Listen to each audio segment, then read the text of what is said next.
When starting your model, resist the temptation to start ripping pieces off, and do this first. Find the instructions, open them, and start with the first step. Otherwise, you might remove pieces before you need them. Like a puzzle, it's really hard to finish a model with missing pieces.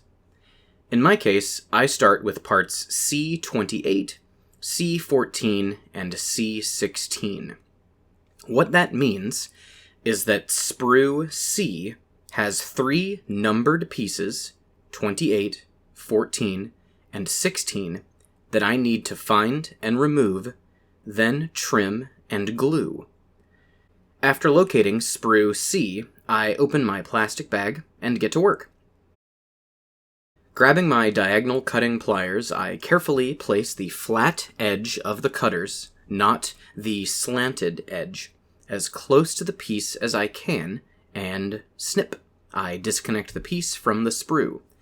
Pay close attention to your instructions to make sure you are only cutting off the excess sprue that holds the piece in place.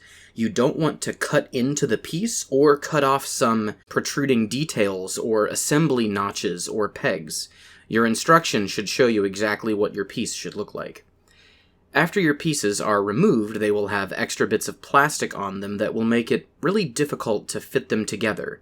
Some of these plastic pieces are byproducts of the injection molding process, where they literally inject molten plastic into the molds to make these things.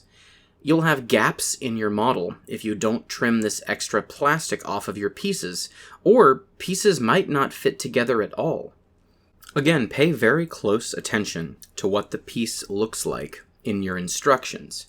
You don't want to cut away a tab that causes the model to assemble properly.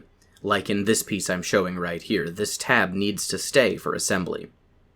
Some of these extra pieces can be trimmed with your diagonal cutting pliers, but for detailed instructions on trimming, watch the next video in this series, using sanding sticks to trim plastic model pieces to fit. Thanks for watching.